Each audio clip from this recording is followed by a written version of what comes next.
We are going to Arkansas. So Callie and I found a van to drive down to Baja.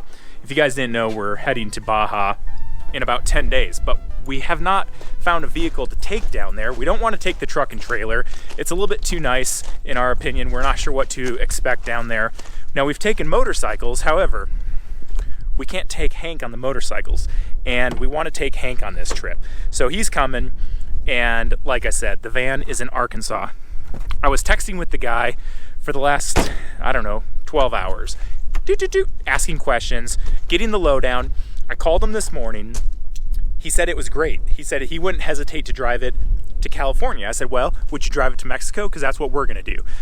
So he's getting it checked out by his mechanic. Hopefully, cross your fingers, everything's good. Hopefully once we get there, it looks as nice in person as it does in the photos. We're gonna hop in it, drop the rental car off that we're picking up in Denver. We're leaving that in Arkansas, driving the van back here, probably doing a few things to it, and then we're hitting the road for Baja. If you're wondering why we want to go to Baja, this is one of many reasons. It's October 10th, and it is the first snowfall that Colorado has seen. Now, where we left our house in Buena Vista, it was partly sunny and 44 degrees. We're now about 15 miles outside of Denver. It's 21 degrees and snowing. I hope this van works out, because we want to get to Baja. Callie and I are a little bit surprised that this all worked out. Here's our rental car, Toyota RAV4. We're just pulling all of our crap out of our car to put in it. So we're actually just at the Broomfield Airport. It's a lot smaller than something like DIA, which is an international airport. And we went to the first desk for the rental car. No one was there, and there was a sign saying, go to another building. I'm like, are these guys even gonna have our tiny little car that we wanted for good fuel mileage? And they didn't. So we went in, the guy's like, oh, I only have a Nissan Armada. I'm like, dude, that thing's gonna get way less fuel mileage than something like a little midsize. Well, the guy that came in right behind us was returning the RAV4. So I was like, dude, I'll take it. I don't care if it's dirty. We just want something that gets decent fuel mileage. And maybe we can sleep in the back of it.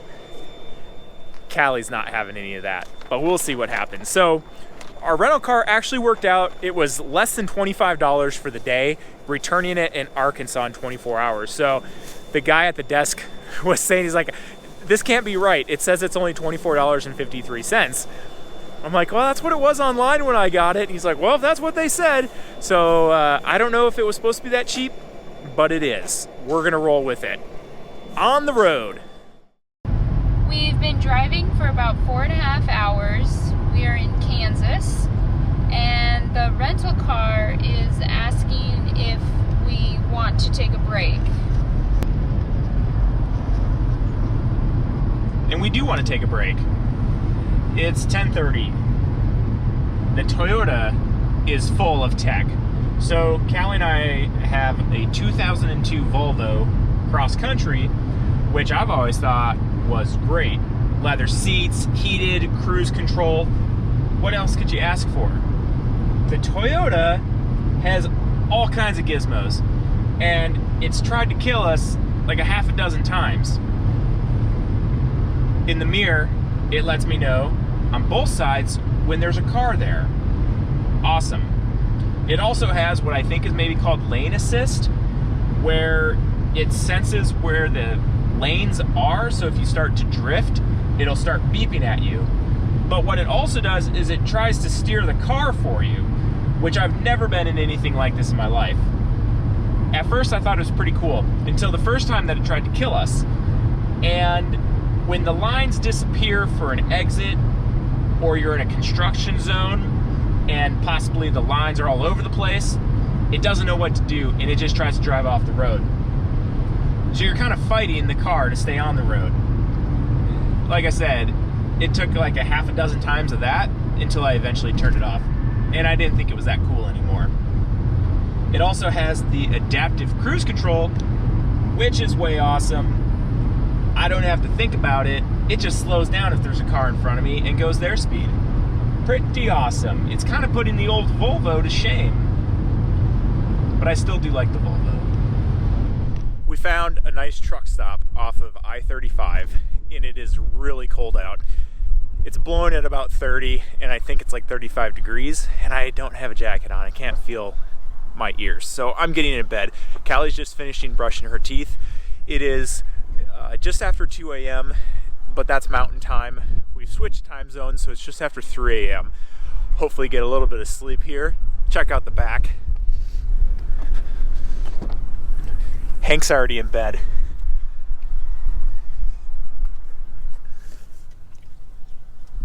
We've made it nice and cozy, so we'll see what kind of sleep that provides.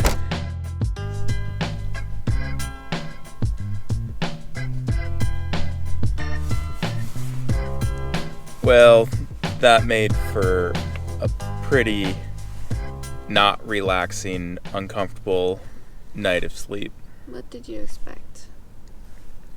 We did get it's been about 4 hours since we climbed into the back, but we probably only got a couple hours of sleep. Lots of tossing and turning. The midsize SUV life is not quite as comfortable as the van life. It's not very flat. Our pads are all over each other. Hank was taking up most of the room and all of the blankets. Time to get back on the road. This drive is never ending. We're almost to Little Rock, and the van is located about 30 miles south of Little Rock. I've got my mobile office set up, working on editing some vlogs. Tyson's been driving. I think I've driven like 2 hours out of the 15 or 16. He's pretty insane when it comes to driving. I'm in trucking mode. I'm a mother trucker. Yeah, so we've been going through lots of tolls, and this morning a lady asked Tyson if those were his sunglasses or my sunglasses, even though he was wearing them. I told her they were mine. She really liked them. Most people, when they ask questions like that, they don't really like them, but she was thrilled on them. I'm just glad she didn't see my shoes. We'll update you guys once we see the van.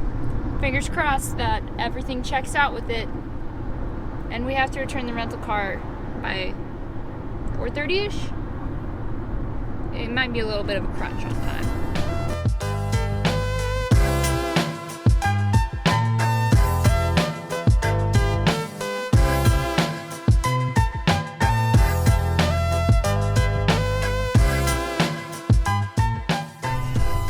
Woo, we're pulling in. Here's the moment of truth. How do you feel? We'll see. Sitting on the porch swing waiting for us. Oh my god. We're taking her for a little test drive in the back roads of Arkansas. Smells like mothballs and old people. It does. But we think it's gonna be a good Baja rig. Alright, just an update for you. We spent about an hour and 30 minutes at the van. Were we there that long? Yeah, I think we got there at 3. Holy smokes. Oh yeah, an hour and a half. We're obviously still in the rental car. We're heading to Tyson's dad's house, which is about 60, 70 miles from where the van is. West. Which was always the plan. We were going to get the van, spend the night at my dad's, and then hit the road in the morning. After returning the rental car to the airport in Little Rock, which is 30 miles north of the van. Yes. However, there's been a hitch in the plan. Some people say that I'm OCD, anal, whatever you want to call it. The van was not in quite as good of shape as I was hoping it would be in. I feel like that's typical for us, and we should just expect that because we're maybe on a different level than like the average buyer. It's 20 years old, 110,000 miles. What can you expect? But I just don't want to put money into something that I don't feel is worth it. And so Callie and I are going to talk about it and just make sure it's definitely worth the investment. we don't really have a plan B. Not yet, but we do have a long drive back to Colorado if we need to come up with a plan B. We could. We'll take the rental car. We will. It's $25 a day. Nothing about it was like this thing's gonna break down. It does appear to have an oil leak in the front main seal, which it's the 5.9 liter gas powered V8 engine from Dodge. It's been around for ages. Totally fixable. I don't think it wouldn't run. I don't think it's going to lose so much oil on the trip or anything. I mean, I don't think it's that big of a deal. But like, there's a little bit of rust here and there, which he said it doesn't have any rust on it, which isn't the case. The windshield's cracked. The mirror's cracked. It has some issues. It's 20 years old. I have issues. And what we were saying too is you could go down there with a $70,000 Sprinter and you could have mechanical issues. We bought a newer to us pickup and we broke down the first time we went on a trip with it. So it could happen with anything. But I think we're just really opening our eyes to the fact that it's a 20-year-old vehicle. And we're going to Mexico. Oh, we're going to Mexico. Stay tuned.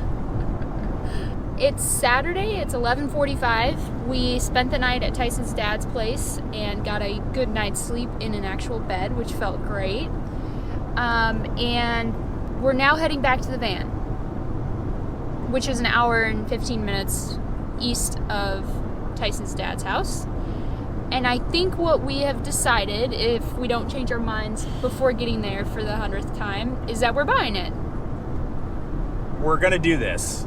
Our main concern, I guess, is that it just wasn't as nice as what either of us had pictured. And it's a lot of money, obviously, to be spending. And so we just weren't sure that it was the best way to spend the money. But what we decided is that we will go ahead and get it. And we think that it's worth the $10,000. So if worst case scenario, we get back to Colorado in another 16 hours, to have changed our mind that we don't actually want it, we think we could sell it in Colorado. And so I think that's kind of what's making us feel a little bit better about the decision. But by the time we get to Colorado, I think we're either going to like it. It is Saturday at 11:45 a.m. and we're heading back to the van. We spent the night at Tyson's dad's house and got a nice, good night's sleep in a real bed. And we're going through scenarios, mulling over the van, and we're heading back to it right now. Which means that we intend to buy it. I don't know if it was the fact that Tyson already came up with a really good name for it, Baja Betty, or the fact that we just kind of convinced ourselves it was the right thing to do. But we're excited about it, and the thing is that if we get back to Colorado, which is 16 hours from now, and literally every 2 minutes, that's enough time for us to change our mind. So in 16 hours, if we do decide that, hey, you know what, this isn't exactly what we thought it would be, we do think that we can sell it in Colorado.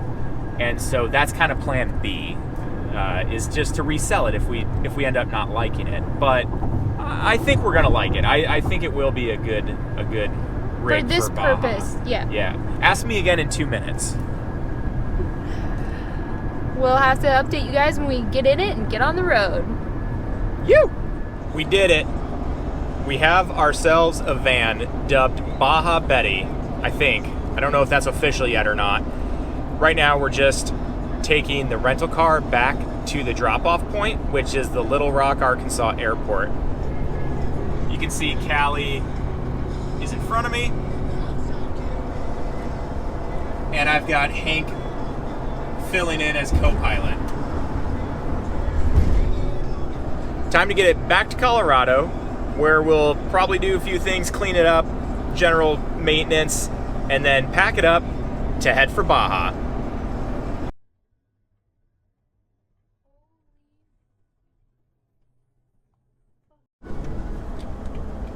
We're not on fire yet, so I guess we're doing better than that guy.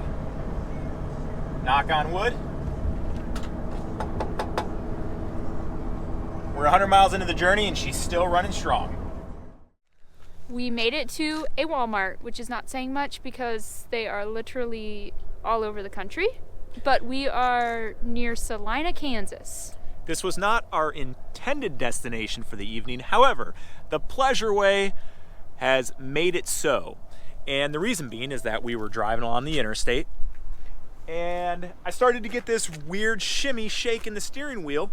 We pulled over to find, after a couple different times of pulling over, because I didn't find it right away, but the rear tire has a huge bulge in it. You can't really see it, but running your hand over the tread, you can feel it. That's what's causing quite a shimmy for the entire van. So we found a jack, but we cannot find a lug wrench anywhere. So we can't get it off. We have a spare on the back of the van, but I'm guessing if it's in the same condition as these tires, that it may not be any good. When Callie and I were talking about buying this van, we were tossing around the idea that it may need tires. They're not necessarily bad on tread, but they're old. And I think this really dictates the fact that we're gonna need tires. So hopefully we can just swap them out with the spare, get to Denver, and then what I'd like to find are some very slightly used ones to put on it that are a lot cheaper than brand new. We'll figure that out in the morning.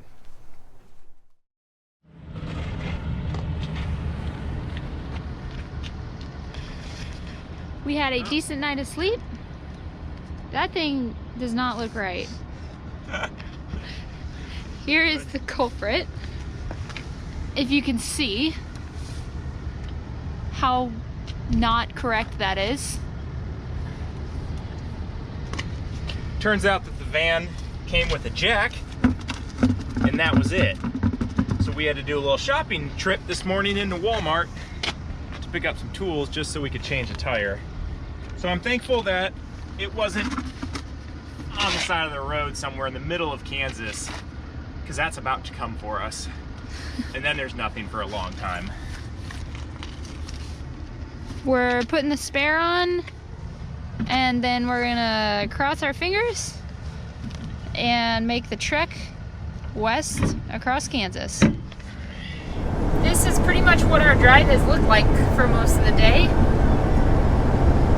Except if you look really closely out there, you can see Pikes Peak. Do you have any thoughts? If you can see Pikes Peak, that means we're getting close. We haven't really wanted to talk about this morning at all today, so we avoided doing a vlog because I didn't want more tires to blow. However, the sign that we just passed says Denver is only 83 miles. So if any tires start blowing now, I can hitchhike all the way back to the house, get the truck, grab a trailer, and come back out here and tow this son of a bitch back. So we'll talk about it, but we still have 83 miles to Denver and then another 120 up to our house.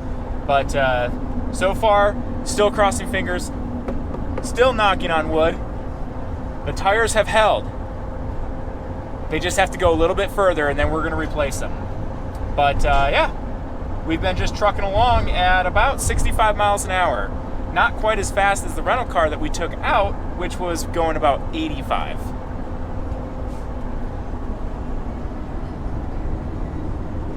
We have officially made it back to Denver, and I dropped Callie off at where the car is. So she grabbed the car, she's behind me, and we're about to see how Betty likes the mountains. The last 2 hours of our drive is into the mountains. We have a couple passes to get over. We'll see how she does.